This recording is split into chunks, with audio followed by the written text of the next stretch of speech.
بسم اللہ الرحمن الرحیم۔ نیوز فیوژن میں خوش آمدید ناظرین، آج ہم ڈسکس کریں گے اسامہ بن لادن کی حوالگی کی دھمکی کے ساتھ افغانستان پر حملہ آور ہو کر طالبان کی حکومت ختم کرنے والے امریکہ کی آج اپنے ہی شہریوں اور فوجیوں کی بحفاظت واپسی کے لیے انہی طالبان سے التجائیں۔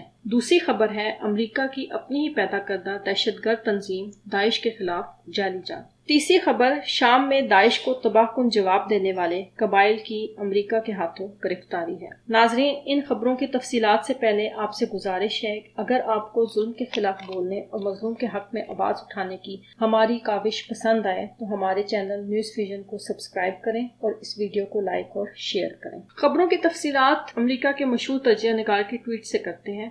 امریکہ کے مشہور تجزیہ نگار پروفیسر میکس ابراہم نے افغانستان میں 20 سالہ امریکی مداخلت کی مذمت کرتے ہوئے کہا کہ امریکہ 20 سال قبل اسامہ بن لادن کی حوالگی کی دھمکی کے ساتھ افغانستان میں داخل ہوا اور 20 سال میں کھربوں ڈالر ضائع کر کے اور ہزاروں امریکی فوجیوں کی موت کا تحفہ حاصل کر کے افغانستان سے نکلا، مگر افغانستان سے اتنی اجرت میں نکلا کہ اپنے فوجیوں کی حفاظت کے لیے بھی اسے طالبان ہی سے درخواست کرنا پڑی۔ پروفیسر میکس ابراہم عراق، شام اور افغانستان میں امریکہ کی غیر قانونی مداخلت کی بھی کئی مرتبہ مذمت کر چکے ہیں۔ ان کے بقول دہشت گردی کے خلاف امریکی جنگ تھیٹر کے ڈرامے سے زیادہ کچھ نہیں۔ اس جنگ میں داعش جیسی تنظیمیں اپنے ہدایت کاروں کے اشاروں کے مطابق اداکاری کرتی ہیں۔ سابق امریکی وزیر خارجہ ہیلری کلنٹن نے اعتراف کیا تھا کہ داعش امریکی CIA کی پیداوار ہے، جسے مسلمانوں کو قتل عام اور اسلام کو بدنام کرنے کے لیے بنایا گیا۔ پھر ایک وقت آیا اسی داعش کے خلاف امریکہ نے جنگ کا اعلان کر کے کئی بے گناہوں کو داعش کی آڑ میں قتل کیا، کئی مسلمان حکومتوں کو نقصان پہنچایا اور اب افغانستان سے ذلت آمیز واپسی پر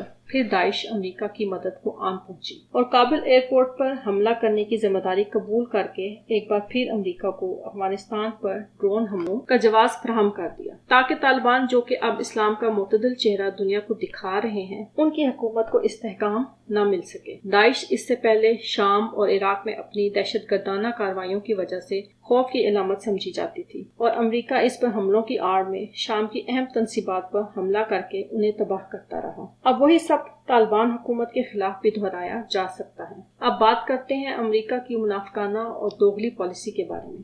شام میں جن قبائل نے داعش کے خلاف لڑ کر اسے شام سے نکال باہر کیا، ان قبائل کے کم از کم 300 افراد کو امریکہ نے قید کیا ہوا ہے۔ فیصلہ اب دنیا نے کرنا ہے کہ امریکہ داعش کے خلاف لڑتا ہے یا داعش کو مضبوط کرنے کے لیے۔ ابھی 2-3 دن قبل کابل ایئرپورٹ پر بہت ہی تباہ کن خودکش حملے ہوئے جن کی ذمہ داری داعش نے قبول کی۔ ان حملوں کی جتنی بھی مذمت کی جائے کم ہے۔ مرنے والے مسلمان تھے یا غیر مسلم، مگر تھے تو انسان۔ خدا ان سب کے پسماندگان کو صبر عطا کرے۔ ان حملوں سے جڑی ایک اہم اور دلچسپ بات کی وضاحت کرنا ضروری ہے کہ امریکہ نے ان حملوں سے ایک دن پہلے ہی حملوں کی خبر دی تھی اور پھر حملے ہو گئے۔ امریکہ یہاں سے نکلنے کے بعد ایک حملے کی خبر دیتا ہے اور وہ ہو جاتا ہے، مگر امریکی ماہرین جنہوں نے 20 سال افغان فوج کو بنانے اور تربیت دینے میں لگائے، انہیں کانوں کان خبر نہیں ہوئی کہ ان کے نکلتے ہی افغان فوج طالبان کے سامنے ہتھیار پھینک دے گی۔ اب ساری دنیا پوچھ سکتی ہے، کابل حملے کی پیشگی اطلاع ملنا اور افغان فوجیوں کے ہتھیار پھینکنے کا